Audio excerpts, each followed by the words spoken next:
इसलिए आप भगवान शिव की आराधना करिए और भगवान शिव जब कृपा कर देंगे तो निश्चित रूप से हम लोग देवताओं को जीत लेंगे। और ये बहुत सुंदर भगवान शिव की आराधना करता है, स्तुति करता है। भगवान शिव प्रकट होकर इसे आशीर्वाद प्रदान करते हैं। शंखचूड़ कहता है, प्रभु सदा सर्वदा आप में मेरी रति बनी रहे और मेरा उद्धार आपके द्वारा हो। लेकिन प्रभु मैं चाहता हूं कि हमें भी जैसे देवताओं पर आप कृपा करते हैं वैसे आप हम पर भी कृपा करें। आप देवताओं में हमें भेद क्यों करते हैं? क्योंकि संसार में जो भी सृष्टि है वो सब आपके द्वारा रची गई है। मानव मात्र पर आपकी समान दृष्टि है, आप सब में समान दर्शन करते हैं। इसलिए प्रभु आप हमारे ऊपर भी कृपा करें। शंकर जी ने कहा, शंखचूड़ निश्चित रूप से तुम मेरा आशीर्वाद प्राप्त करोगे और दैत्य कुल में तुम्हें सबसे उच्चस्त पद प्राप्त होगा और भगवान का तुम्हें कृपा प्रसाद भी प्राप्त होगा। देखो इस संसार में हर व्यक्ति अपने कर्मों के अनुसार जन्म लेता है और अपने कर्मों के अनुसार मृत्यु को प्राप्त होता है। अपने कर्मों के अनुसार धन धान्य की वृद्धि को प्राप्त करता है। हमारा भाग्य हमारे जन्म से पहले ही प्रकट हो जाता है। शंखचूड़ ने आशीर्वाद प्राप्त किया और बहुत बड़ी विशाल सेना लेकर के युद्ध के लिए तत्पर हो गया।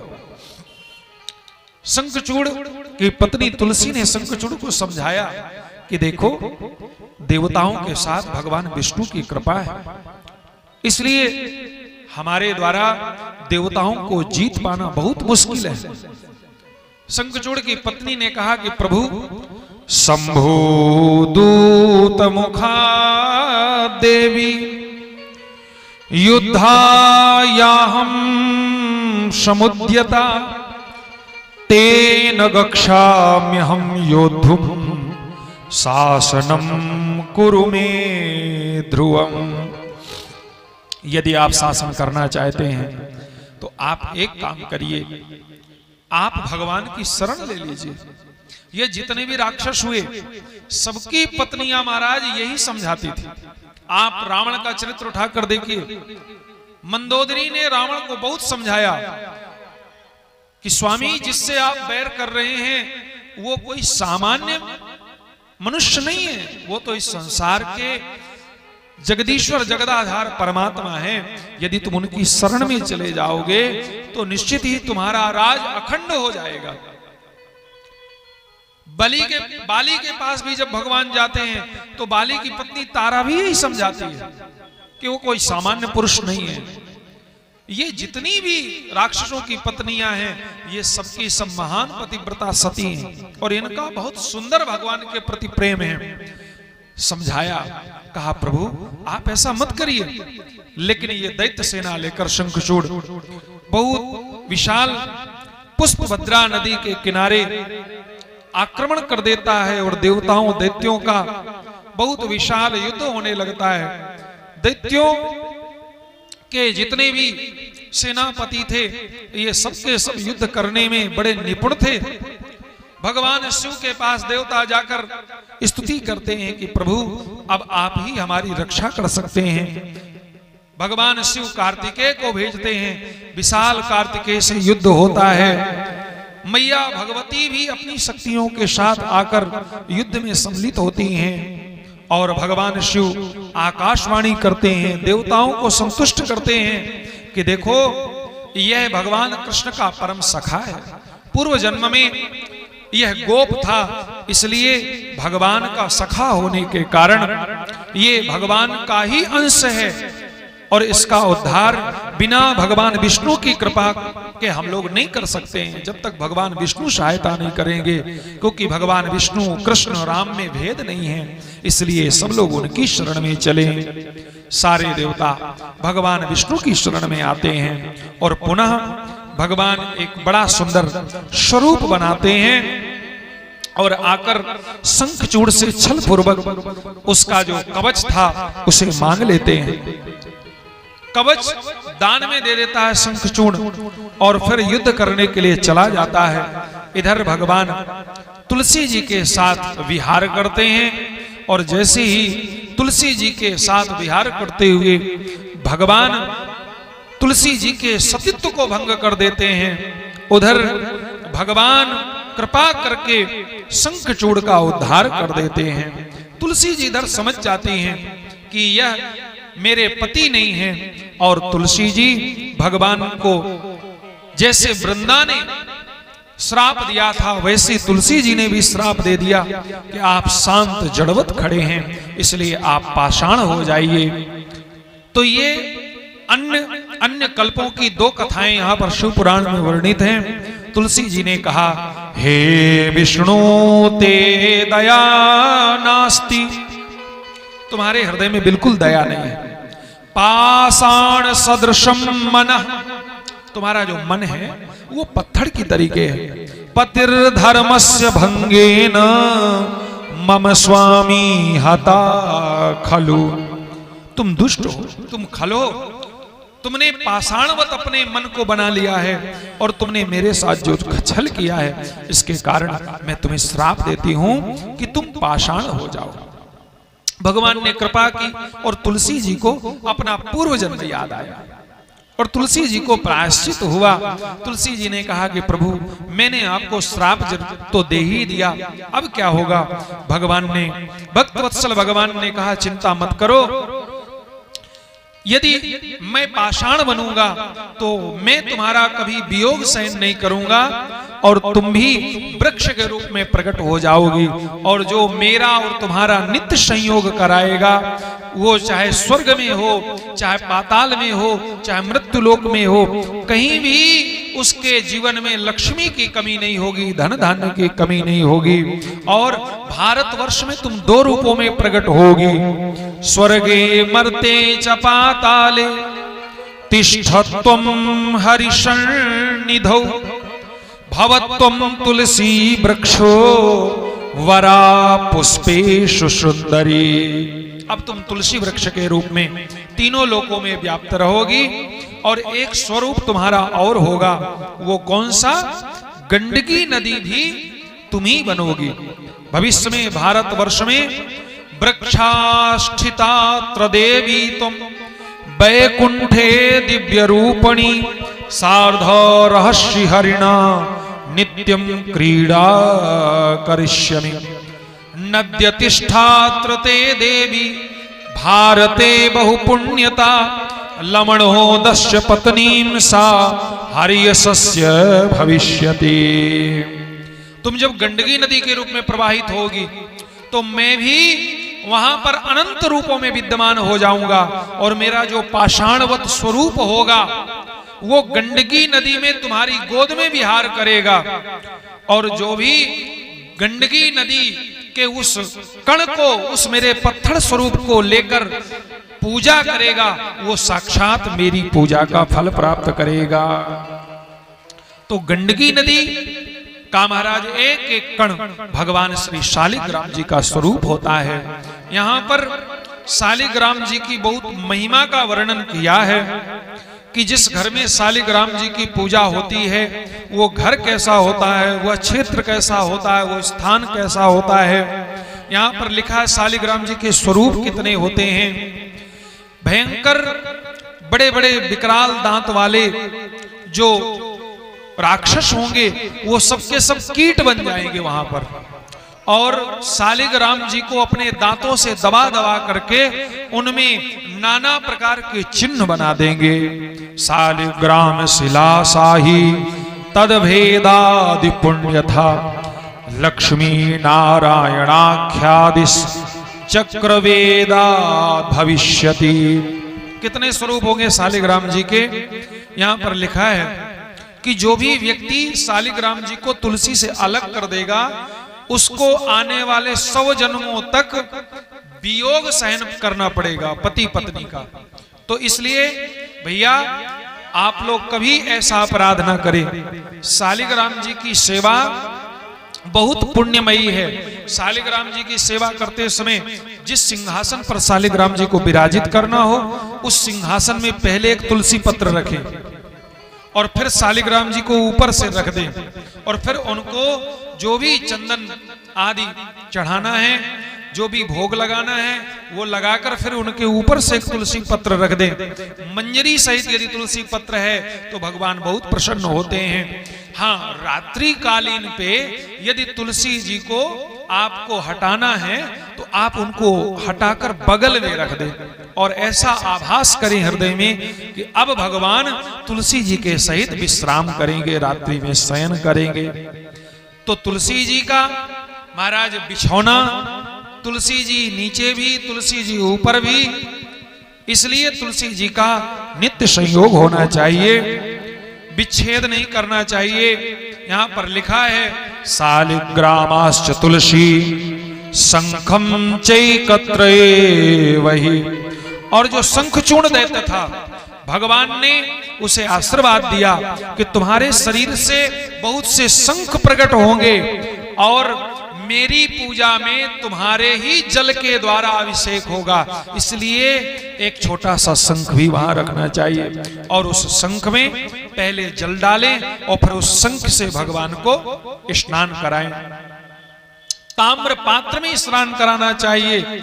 इसलिए शालिग्राम जी की सेवा आप लोग बहुत विधि विधान से करें। यहाँ पर लिखा हुआ है कि जो व्यक्ति कभी जीवन में एक बार भी शालिग्राम जी की सेवा कर लेता है तो उसके अनंत जन्मों के पाप नष्ट हो जाते हैं और वो मेरे निज धाम को प्राप्त करता है।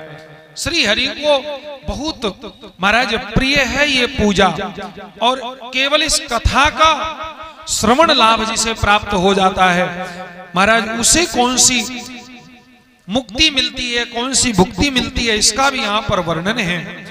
इत्येवं कथितं सर्वं तव प्रश्नानुसारतः चरितं पुण्यदं शंभो सर्वकामफलप्रदा आख्यानमिदमाख्यातं विष्णुमाहात्म्यमिश्रितं भुक्ति मुक्तिं प्रदं पुण्यं किं भूयः श्रोतुमीक्षसे। इसलिए आइए भगवान सब लोग भी प्रार्थना करें कि हे प्रभु, आपका निरंतर पूजन अर्चन वंदन हम करते रहें, आपका निरंतर नाम जप करते रहें, ऐसी आप हमारे ऊपर कृपा करो। मैं तो जपूं सदा तेरा नाम, दयालु दया करो। हम सब लोग निवेदन करते हुए आगे फिर कथा श्रवण करते हैं।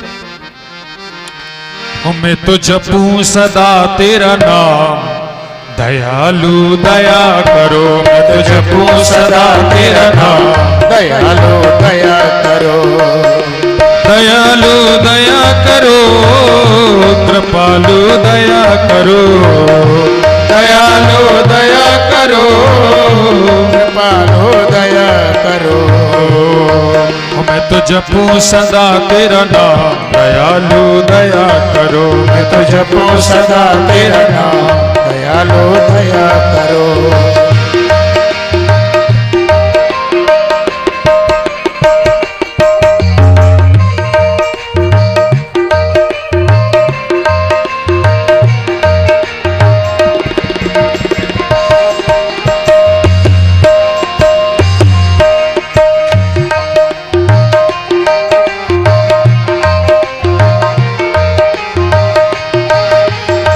द्वार खड़े हैं भक्त तुम्हारे, द्वार खड़े हैं भक्त तुम्हारे।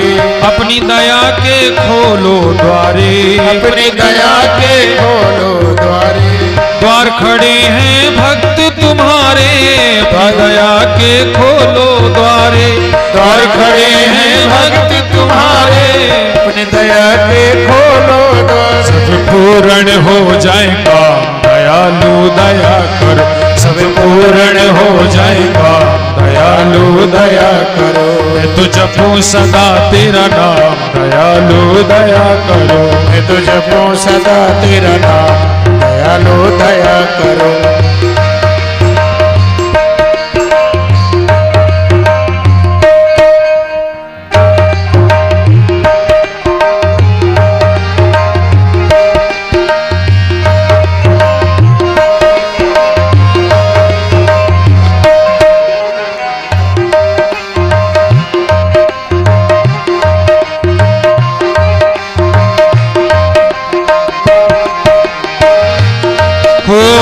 भजन कीर्तन गाऊं मैं तेरा, भजन कीर्तन गाऊं मैं तेरा, नित्य उठ ध्यान लगाऊं तेरा, नित्य उठ ध्यान लगाऊं मैं तेरा, भजन कीर्तन गाऊं तेरा, नित्य उठ ध्यान लगाऊं तेरा, भजन कीर्तन गाऊं मैं तेरा, नित्य उठ ध्यान लगाऊं मैं तेरा। प्रथम पूज्य भगवान दयालु दया करो, प्रथम पूज्य भगवान दयालु दया करो, मैं तो जपूं सदा तेरा नाम, दयालु दया करो, मैं तो जपूं सदा तेरा नाम, दयालु दया करो।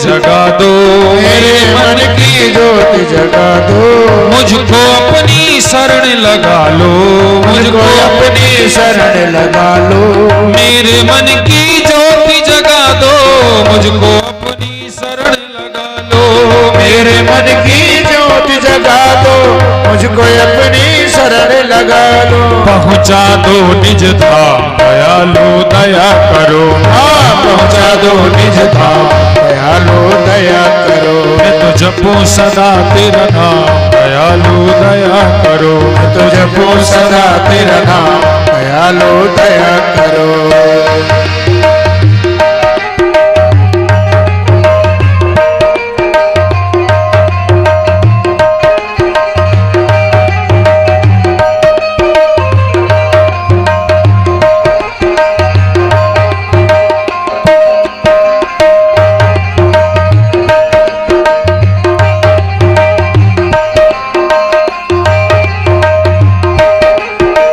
साधु संत की संगति देना, साधु संत की समरथ देना, नाम अपनी रंगति देना, नाम में अपने रंगत देना, साधु संत की संगति देना, अपने रंग में है रंग लेना, साधु संत की संगत देना, अपने रंग में है रंग लेना। हे उमानाथ भगवान दयालु दया करो, हे उमानाथ भगवान दयालु दया करो, तो जपूं सदा तेरा नाम, दयालु दया करो, मैं तो जपूं सदा तेरा नाम, दयालु दया करो, ओ दयालु दया करो, दयालु दया करो, ओ दयालु कृपा करो, दयालु कृपा करो, तो जपूं सदा तेरा नाम, दयालु दया करो, मैं तो जपूं सदा तेरा नाम, दयालु दया करो, मैं तो जपूं सदा तेरा नाम, दयालु दया करो। और इस तरह भगवान की पवित्र सन्निधि श्री तुलसी जी ने अनंत जन्मों के कृपा प्रसाद परिणाम स्वरूप प्राप्त किया। श्री सूत जी महाराज शौनकादि ऋषियों से कहते हैं, अब मैं भगवान के विविध चरित्रों की तुम्हें चर्चा सुनाता हूं। एक बार स्वर्ण कमल कांति से युक्त अपनी दोनों भुजाओं से पार्वती जी ने अपने नेत्र बंद कर दिए। शिव जी ने उन नेत्रों के बंद हो जाने पर जैसे ही समस्त संसार में अंधकार छा गया और जब वो नेत्र बंद हुए तो क्षण भर में घोर अंधकार के कारण सदा शिव के ललाट का स्पर्श करते ही ललाट से एक अग्नि की उष्णता प्रकट हुई और पार्वती जी के दोनों हाथों से श्वेत बिंदु टपकने लगा और उस श्वेत बिंदु के कारण एक बालक का जन्म हो गया जिसका नाम पड़ा अंधकासुर। और अंधकासुर बड़ा महाराज भगवान का परम भक्त हुआ भगवान ने उसका नामकरण किया और कहा कि तुम मेरे तेज से प्रकट हो। एक बार शिशिर काल में इसने भगवान शुक्राचार्य जी को अपना गुरु बनाया और गुरु बनाकर शुक्राचार्य जी से कहा कि हे प्रभु, आप हमें बताइए कि हमारा सबसे बड़ा विरोधी कौन है। ये जितने भी राक्षस हैं सब यही कहते हैं कि हमारा विरोधी कौन है और हम देवताओं को जीतेंगे कैसे, युद्ध कैसे करेंगे। और शुक्राचार्य जी इनके गुरु होते हैं तो वो सारी कथा इनको सुनाते हैं। शुक्राचार्य जी ने कहा कि देखो, आप जिस कुल में उत्पन्न हो उस कुल में बड़े प्रतापी राजा हुए और भगवान के समस्त अवतारों में जिन जिन अवतारों को लेकर भगवान ने जिन जिन राक्षसों का उद्धार किया है उन समस्त अवतारों की कथा सुनाई। कहा कि आदि काल में जो आदि दैत्य हुए हिरण्याक्ष और हिरण्यकशिपु, ये महाबलवान थे लेकिन इनको भी भगवान ने मार दिया है। अंधकासुर ने कहा कैसे मार देते हैं भगवान, क्या करते हैं? तो शुक्राचार्य जी ने कहा छल करते हैं। पुत्रस्तु मे चंद्र ललाट नास्ति सुवीर्यवान दैत्य कुलान रूपी तदर्थ में तद व्रतमास्थितो हम तम देहि देवेश सुवीर्यवंतम। शुक्राचार्य जी ने कहा बेटा, एक आदि दैत्य हुए हिरण्याक्ष